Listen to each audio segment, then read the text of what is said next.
Mbolo, Mbote, Nangadef l'Afrique et bienvenue à tous sur la télévision panafricaine Canal 7. Vous avez atrocement mal aux articulations depuis quelque temps? Vous avez des difficultés d'endormissement, voire des réveils nocturnes? Eh bien, sans nul doute, vous développez déjà une arthrose. Cette maladie qui, en fonction justement de sa localisation et des symptômes, diffère par son intensité d'un individu à un autre. Vous l'avez compris, aujourd'hui, nous parlerons de l'arthrose.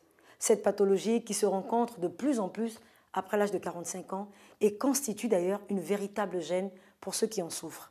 Avant d'évoquer justement cette pathologie, nous voulons d'abord faire un zoom sur la rhumatologie. Cette spécialité est censée prendre en charge l'arthrose. Le docteur Landry Misunga nous situe ici sur la rhumatologie.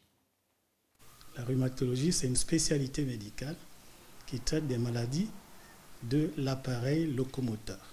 L'appareil locomoteur, c'est les articulations, les os, les muscles et tout ce qui entoure les articulations.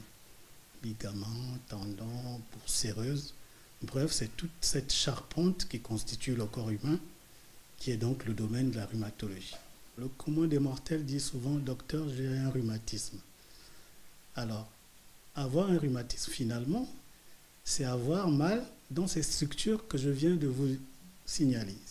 D'accord? Les articulations, la plupart du temps, les os, les muscles et toute la colonne lombaire, par exemple, la colonne vertébrale. Donc, toutes ces structures qui sont du domaine de la rhumatologie peuvent être donc agressées, soit par des phénomènes dits dégénératifs, donc de l'usure. Et là, on est un peu dans ce que tout le monde sait, c'est les maladies liées un peu à l'âge, voilà, l'arthrose. Soit parce qu'elle est de localisation rachidienne, donc au cervical, lombaire, au bas du dos, et puis parfois au milieu du dos, donc le rachis dorsal purement. Et puis, elle peut aussi se situer sur les articulations portantes, les genoux, les hanches, les mains. Eh bien, après ces explications, docteur Misunga, comment les os sont-ils agressés? Les os peuvent aussi être agressés par des microbes, des bactéries, des virus. Et là, ça prend toute sa gravité. Et puis, on appelle ça donc les rhumatismes infectieux ou parfois post-infectieux. C'est-à-dire que le germe entre par une porte d'entrée digestive ou urogénitale et après, il y a des manifestations dans les articulations qui sont liées un peu à des phénomènes auto-humains, humains qui font que finalement l'articulation souffre. Et il y a d'autres aussi qui sont liés à des phénomènes auto-humains, donc à des anticorps qui se développent. On pense qu'il y a des éléments infectieux environnementaux qui favorisent donc la sécrétion de ces anticorps-là par l'organisme et puis qui finalement vont aboutir à des manifestations au niveau des articulations, des muscles. Bref.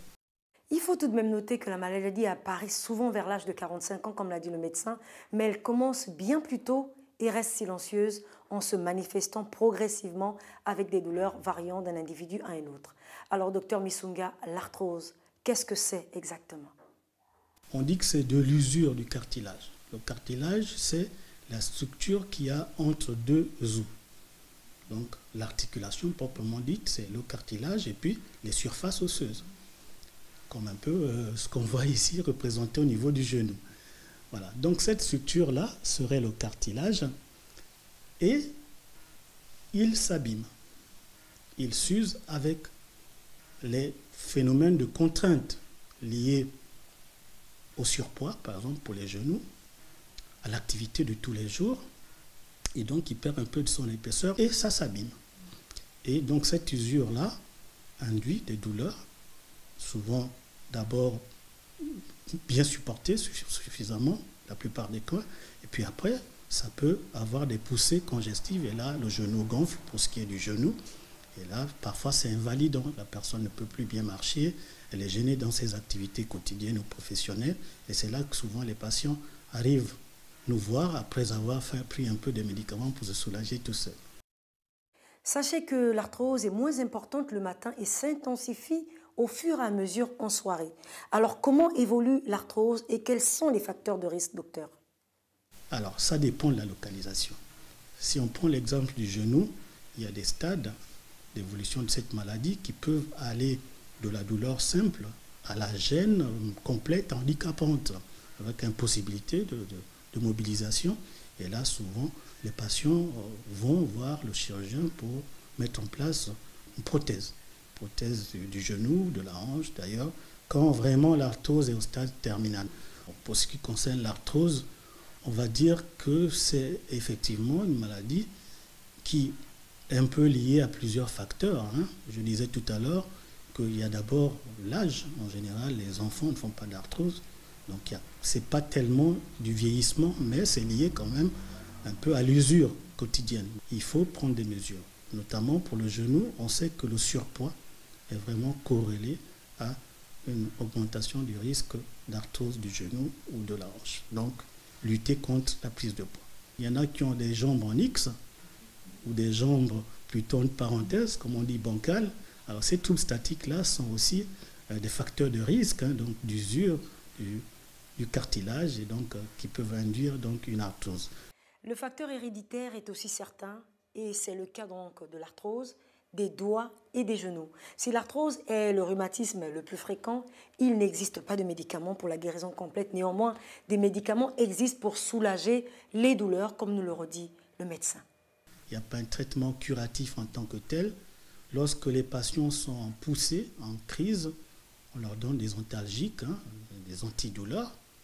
Voilà, l'arthrose est davantage une usure naturelle liée au vieillissement, donc à l'âge. Cette pathologie est certes chronique, mais dès que la douleur revient, faites-vous consulter et surtout, pas d'automédication. Au revoir et à demain pour un autre numéro.